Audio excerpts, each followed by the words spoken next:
So I'm just going to go over a few simple little knots that you will need to know to create your loom today.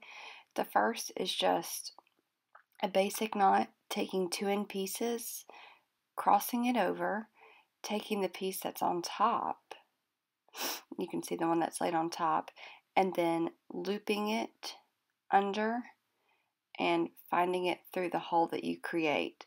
Then you're going to pull it really, really tight. And that is just one basic knot. So you definitely need to know how to make that knot today. I'm going to do it again. So taking your 2 end pieces, crossing one on top of the other. The one that's on top is the one that goes around through the hole. Pull it all the way through and nice and tight to create that knot. Alright, the second stitch is, let's just pretend that the 2 end pieces are not together. So to make a stitch longer, to add a knot, to add something to each other, I'm going to take the 2 ends of each piece that you want to connect together, cross them, the one on top goes under, just like before. So now where they look like they're connected, we're starting back over. Cross it under, through the hole, and pull it really tight. So again, 2 end pieces, and we'll pretend that they're not connected together. Cross one on top of the other. The one on top goes under, and then now you're going to go back to that basic knot. So I just cross it again, and the one that is on top goes under through the hole and pull it nice and tight. Okay, so I have found an old piece of cardboard. It actually was part of my daughter's diaper box, so use what you have. Have string, and then I cut skinny paper strips so that way I can use those for weaving. I also cut up an old stained t-shirt that no one uses anymore in our house, and I cut lots of strips of those. I really like that one because it had a lot of color variety. So use what you have, whether it's old cut up t-shirts or paper strips or trash bags, use what you got. We're going to be making a weave. So to get started, you want to take your piece of cardboard, cut it to the size that you need. I'm going to create little tiny warp slits, and this is where my warp lines are going to go. So I use my Sharpie marker, and I kind of eyeball a good space in between, and I do the exact same measurement from the top to the bottom.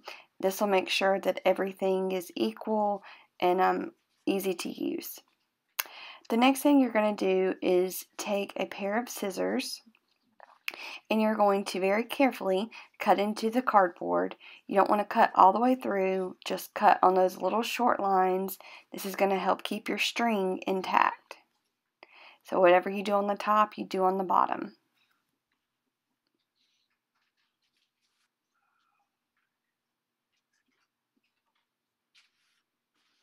Okay, next I take the tail, the first piece that I'm going to use on my string, and I'm going to put it on that first notch, and I'm going to take a piece of tape and simply tape the tail to the back of the cardboard. This is going to make sure that the string doesn't come loose and it stays all together. So I take the top and I bring it down to the bottom. Then I'm going to go to my next notch right beside the one that I first started on, and then you got it, I'm going to go to notch number 2 on the bottom. You know, that might be helpful writing 1, 2, 3, 4, 5, just so your younger students can understand it better. I wish I would have done that during the video. But if not, then just keep going side by side, up and down until you get to the end. You're going to take your pair of scissors, cut the end of the tail, use your piece of tape, and tape that tail down. We don't want anything to become loose while we are weaving. You want your stitches to be nice and tight. Alright, we're going to do paper strips first, and this is best for my younger learners, kindergarten especially. take your paper strip, start at the very bottom, and you are going to work under, so go under that first string, and then over, under, over, under. And we're not going to cut anything yet, so if you have pieces sticking off, leave it alone. I'm going to do a new color, and I'm going to do an opposite. So I go over, under, over, under, over, and leave any pieces hanging off the end off. So since you went over last time, this time you go under, over, under, over, under. This is going to keep all your stitches together. You have to do opposites each row. I'm going to go back to my pink color and start off over, since the last one I did under, and continue until I get to the end. Notice that I'm pushing down with my hand. That's keeping everything nice and tight. You want to make sure you're doing that before you start your next row. Okay, so over and then under. Alright, now you're going to take your pair of scissors and we're just going to trim off any little extra pieces that are hanging off the edge.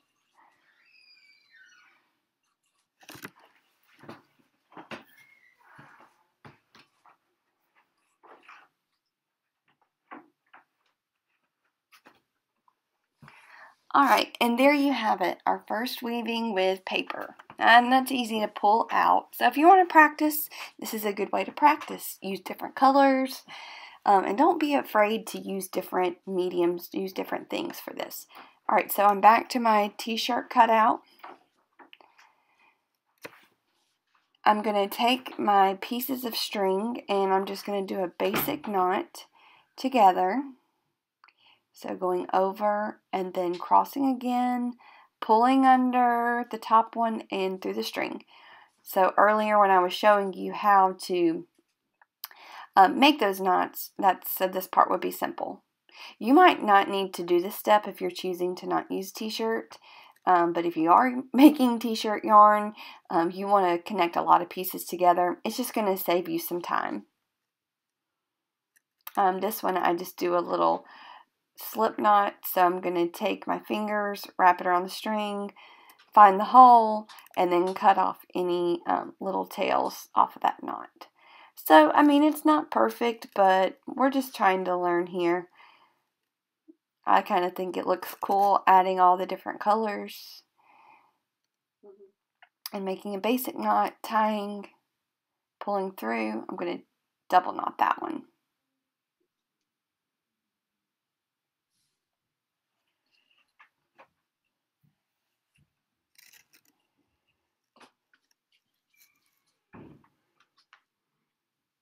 Alright, so to create our weave, we're going to make sure that all of our stitches are nice and tight, starting at the very bottom, just like I did with the paper. But this time we have a longer piece to work with, so we are going to make sure that we pull the string all the way through. So I'm going under, over, that's my pattern, under, over, and this time, like I just said, you need to make sure you pull the yarn or your t-shirt fabric all the way through, and it gets a little bit annoying because you're having to drag these tied knots along, but in the end I think you'll be happy that you did it. But you have to pull it all the way through. If you don't, you're just going to have big gaps and spaces. You don't want that. I'm going to tie a basic knot to the very end to my warp yarn, and that is going to make sure that nothing comes unraveled. So you really have to tie that first stitch on. Alright, remember I've already pulled that one all the way through, so now I'm just going to keep doing that since I got to the end of the tail. Made that knot, so everything is secure, and we are good to go. I'm going to have you guys use the first part of the yarn as your guiding yarn. So I go back to that yellow color at the very end. It kind of works backwards. The yellow will be at the top eventually. Alright, so I'm at the end. I'm going to go opposite from what the bottom left side looks like. So since it was under, this one is going over, then under, then over, under, there we go, and back over. When you get to the end, you kind of have to wrap that yarn around the string to start your new row. So I know it seems tricky because you just went over and it feels like you're going under again, but really you're just starting a new row, and you're just making sure that everything stays intact. So your yellow piece, the end is guiding, and I'm going under and then over. So you can tell, looking at mine already, it's starting to go up a little bit, and I make sure I'm pushing down along the way so it's staying nice and tight.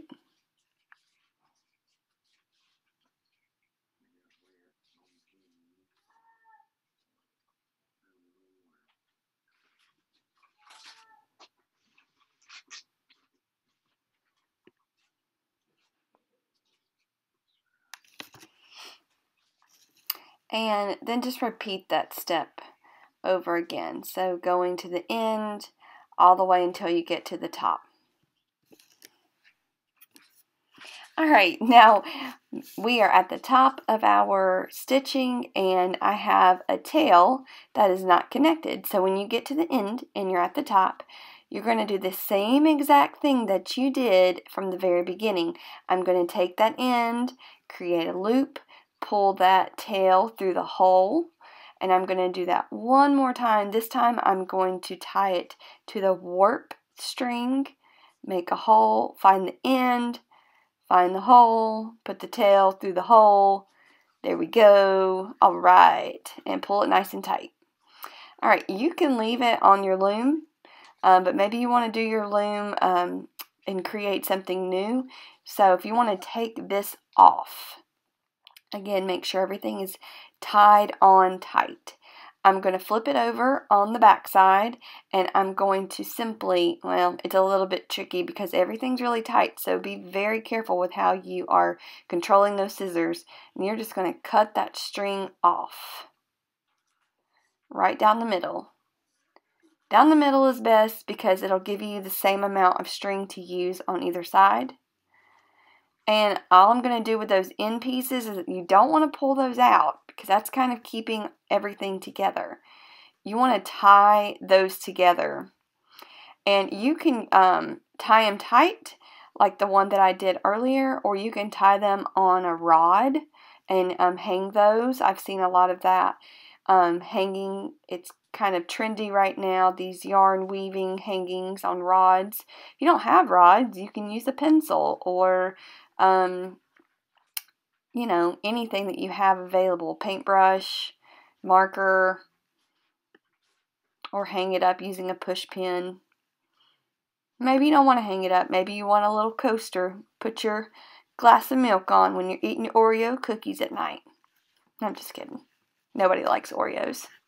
Just kidding again. I love Oreos. Alright, so I'm going to tie those really tight. And you can see I've got a little hanging, and it's so cute. T-shirt. Can't believe we did that using a t-shirt. We are really getting crafty over here. Coffee paintings and t-shirt yarn. You guys have probably come up with all different kind of things.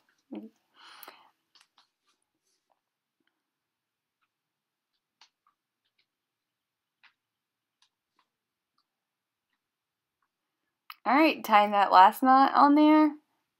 These stitchings are unbeweavable. Unbeweavable. Get it? Weaving, weavable. Okay. Alright, enough, Miss Lewis. Good job, guys. I'm really proud of you. Let's get great at this so we can make some really cool things when we all come back together.